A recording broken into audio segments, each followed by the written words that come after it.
Hello everyone, I am Sergio Maldonado and this is Masters of Privacy, a set of interviews covering the intersection of marketing, data, privacy and technology with a clear goal in mind, which is redefining the relationship between people, brands and media around transparency and control. Which is to say, we're aiming for real customer centricity, or if you will, human centricity. We regularly talk to DPOs, CMOs, CDOs, and whoever else we find interesting and able to share valuable insights. So we hope you like it. Please do reach out if you have any ideas on future topics or speakers.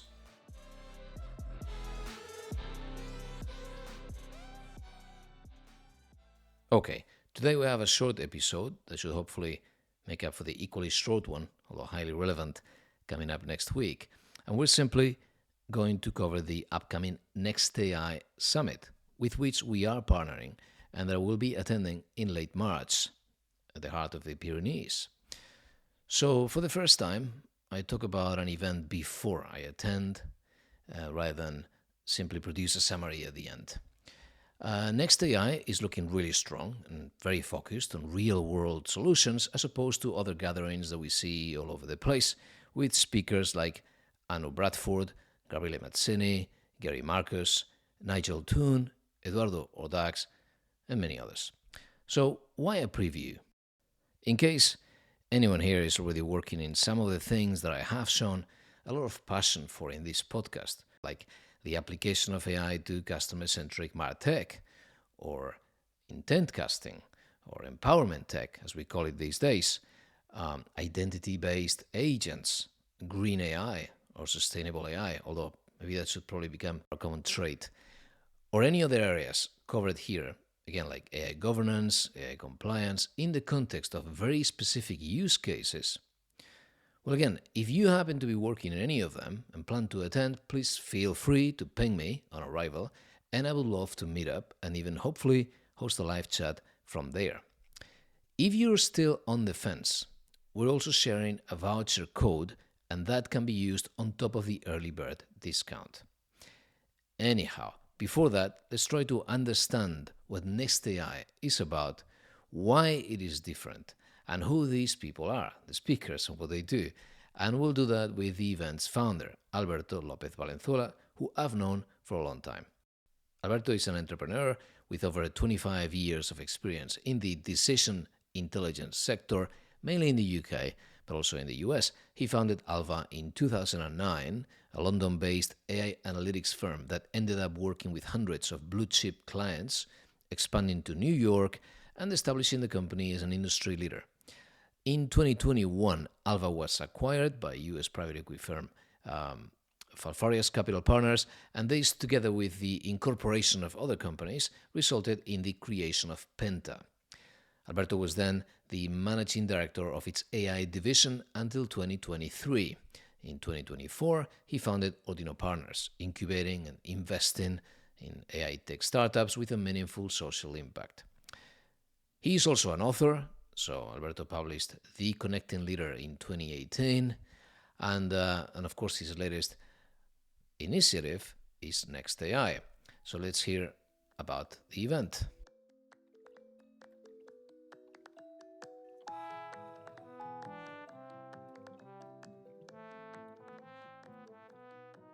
Alberto, thanks for joining me.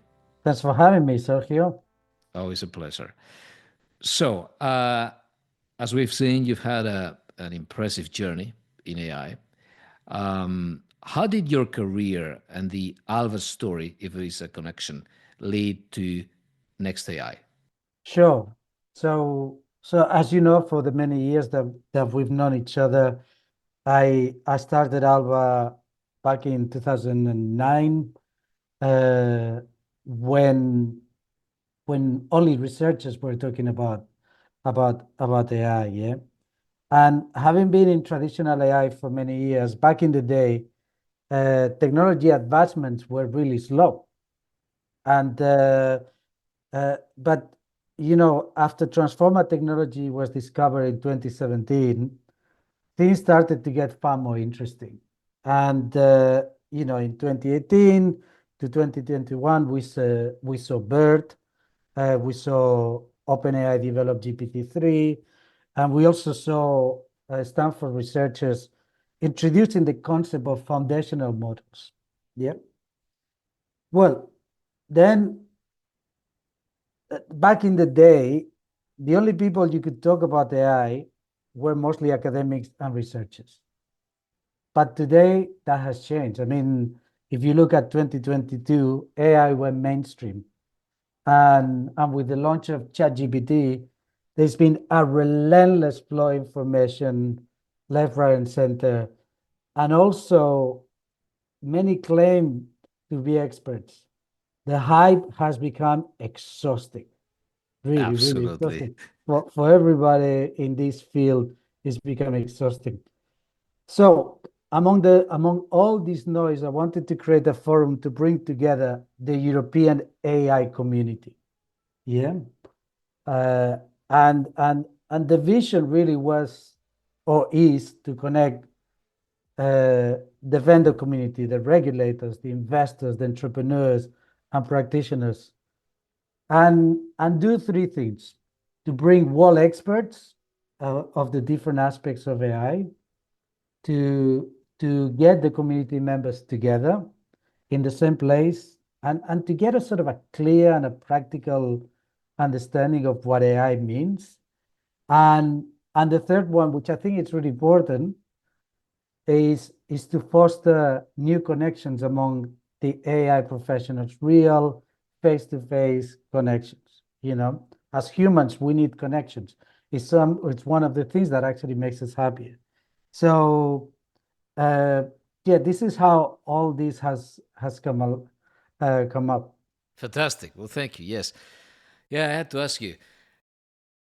I see lots of events happening in every corner. So, from where I stand, lots of AI governance and AI ethics, and there's events everywhere. So, who is this for?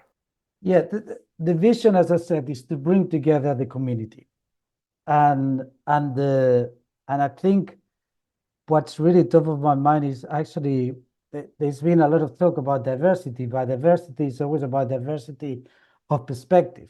So that's where you actually obtain a lot of wealth of knowledge. So the event is for business professionals, academic, regulators, policymakers, investors, and entrepreneurs.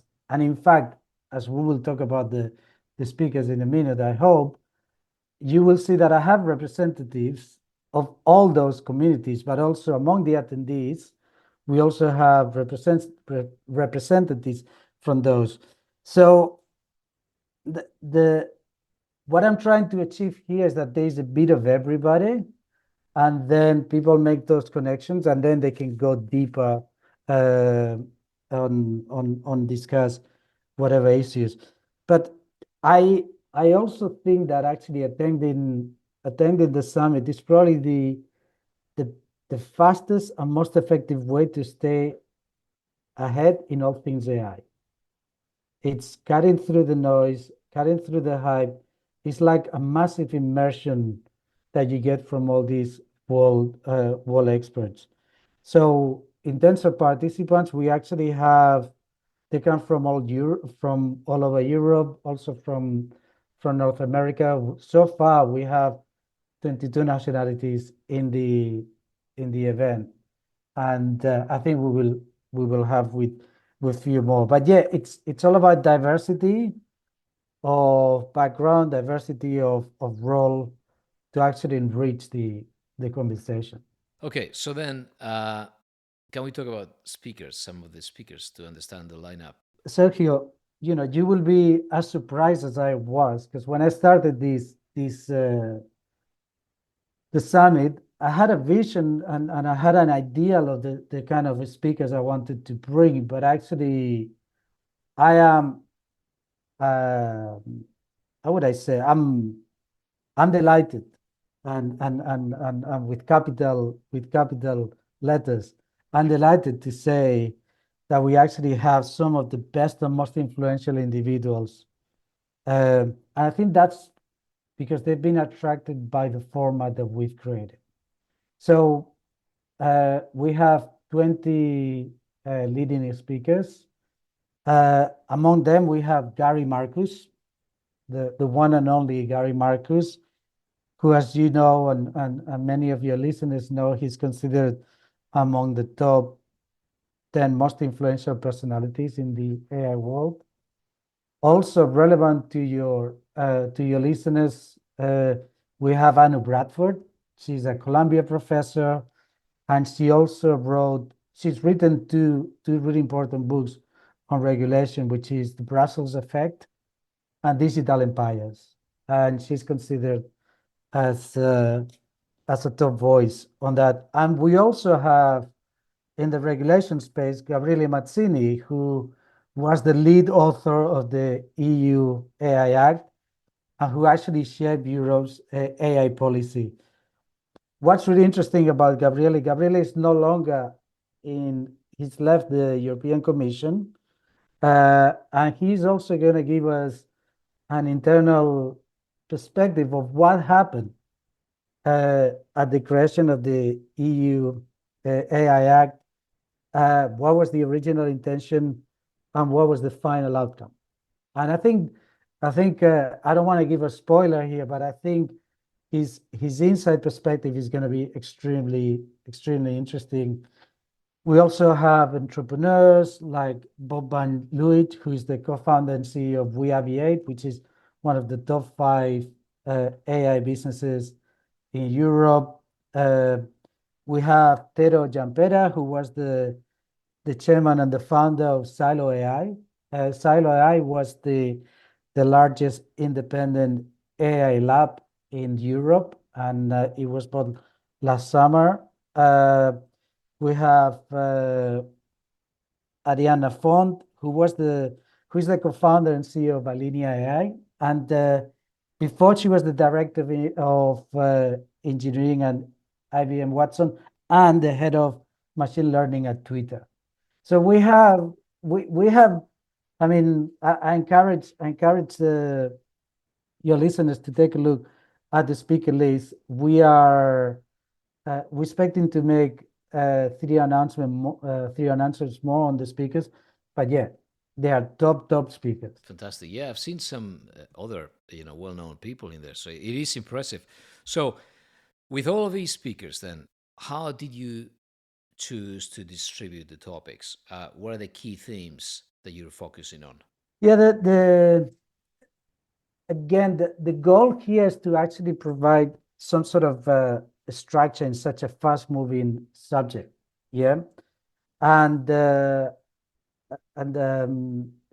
structure that we've given it to the summit. We first talk about the current state of AI, and we have someone, Carlos Escapa, who actually is formerly been at Meta. He's now at AWS. And Carlos has been in the AI world for the last 30 years. And he's actually going to give us a perspective from Silicon Valley. Then we're going to have, in the current state of AI, we're also going to have Anu Bradford that is going to talk about China. He's going to talk about US. He's going to talk about Europe. He's going to talk about the UK. Then we're going to have AI in the real world. And that's the second pillar. And that's really all about real world applications of AI across key industries. So we're talking about cybersecurity.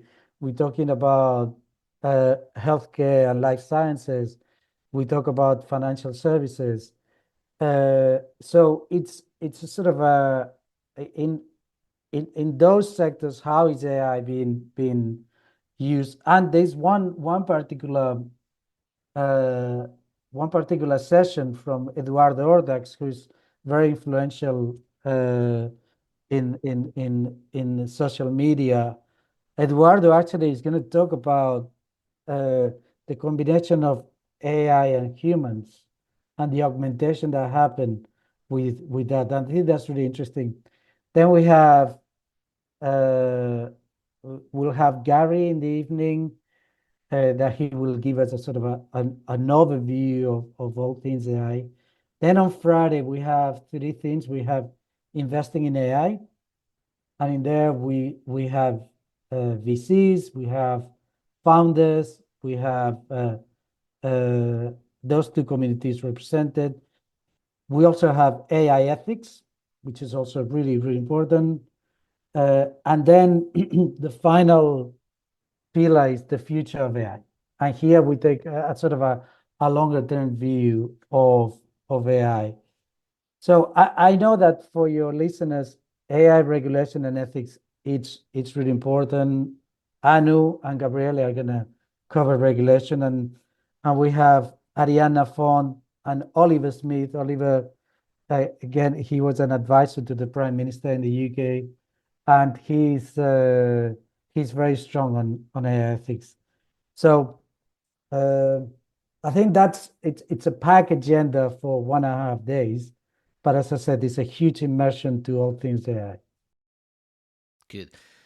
So, the one thing that motivates at least me the most is this idea of the future of AI. And that's where it sort of evokes this idea of next AI in me. The fact that you managed to bring the geopolitical angles, so Silicon Valley, China, UK, EU, real world applications of it, all the uses that you mentioned, that human angle or human augmentation, as you're saying, investment, startups, AI ethics, it all conflates, it all works together for us to finally be able to see what's coming up, what's coming next. Because we keep seeing all of these articles on like Harvard Business Review, and it's like they keep squeezing that lemon. Every month there's an article on how to apply Gen AI to your business. It's a bit tiring. It is tiring to me. So if we could move beyond and see, we've had a couple of exchanges here about agents. They're all the rage. So AI agents. If we could look beyond even that, so how to apply AI, what's coming up, what's really coming next. So that's very exciting. So why would people choose to go to NextAI, right? So how do you make sure that this is not just another AI event when there's one every 3 days? Yes, you are right, and I think that saturation of AI events made me maybe do something about it. So actually, I wanted to create something very different. Uh, I've gone, as I said, over the years, I used to go to events where they were a bit dry, but actually they were really interesting because actually it was mainly academic and researchers. Then once the explosion of AI happened, you have the usual suspects, the vendor sponsored events that are super crowded, and you don't really get the chance to see quality keynotes or have meaningful connections. It's all and if anything, with so many sales rep around, attendees are a bit guarded. They don't really want to interact in case they get sort of caught by a salesperson. So what I wanted to do was to create an event that brings the whole community, but doesn't become this sort of gigantic, unpersonal uh, uh, event.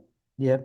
So I think the next AI is different for a number of reasons. First of all, this is a non-profit, which means that for us we are impartial and we are independent. Uh, we are not really here to make money. As long as we cover the cost, we are happy. Yeah.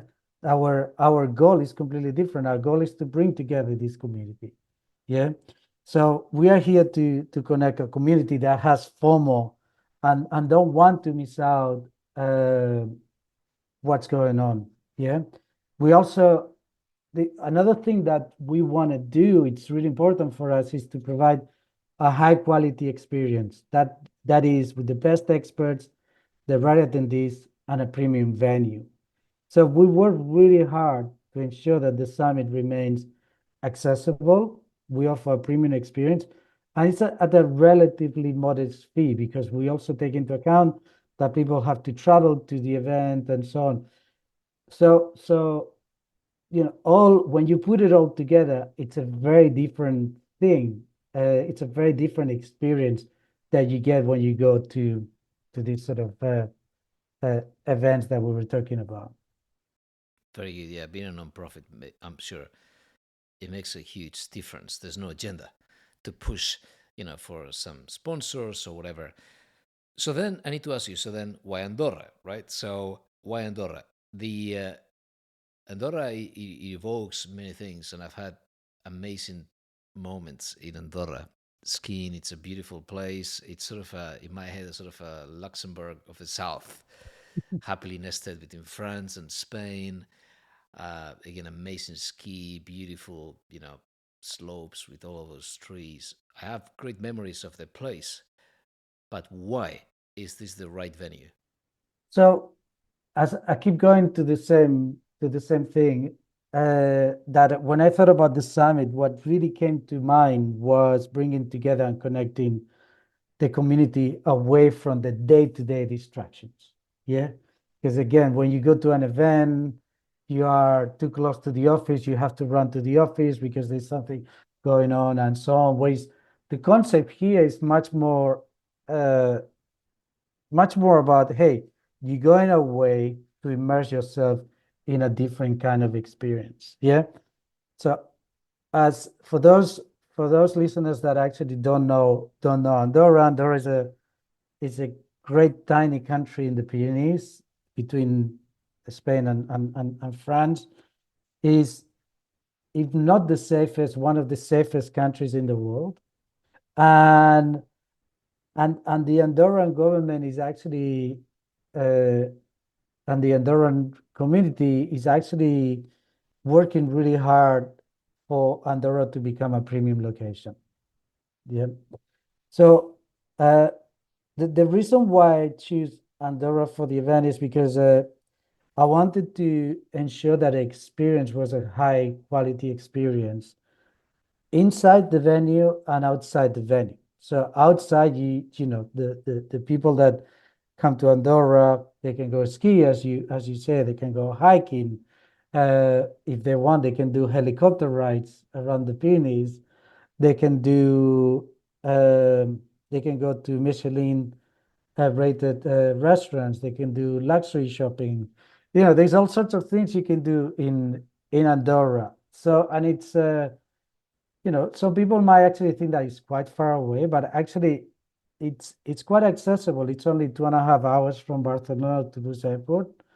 And from Madrid, you can take the AVE to Lerida. And from Lerida, I think it's a one and Yeah, a it's a half speed hours. train. Yeah, speed Yeah. train. So uh, it's it's this sort of field. It's all about the experience. It's about high quality experience that we want to offer to the AI community.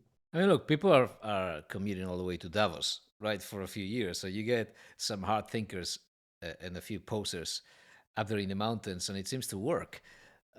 So the mountains. I mean, if you want to focus, concentrate, really soak in Yeah, the atmosphere, in the ideas, and then think about the future with all of these different points of view, yeah, I really find it ideal. yeah. Look, a bit.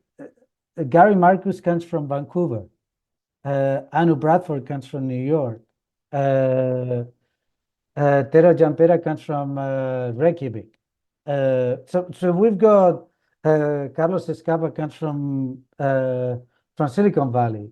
So there's people, you know, there's a lot of the speakers that actually are traveling transatlantic to come to the event, I am. and I think you as well. And I think Yes. it's a great opportunity, as I said, for people that are closer to the summit to actually experience the summit. Okay, so if anyone wants to attend, what's the best way to join? Look, the best way is to register at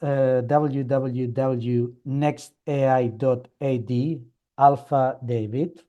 Uh, and as Masters of Privacy stroke Privacy Cloud is one of our associated partners, we have a 15% discount code that your members can have. So when someone goes and buys the ticket at the website, they simply have to enter the code. Maybe you can put it later on the notes. Yeah. And if people do it before the 7th of February, people, instead of benefiting from 15% discount that the voucher is, they'll benefit of 30% discount due to early bird. We'll have it on the show notes, so it'll be easy. One thing I'll say, we don't have many tickets left. There's been a significant demand, so our advice listeners to purchase early. Yeah, very good. Alberto, thank you very much. Thank you for having me, Sergio. It's been a pleasure as always. I'll see you there.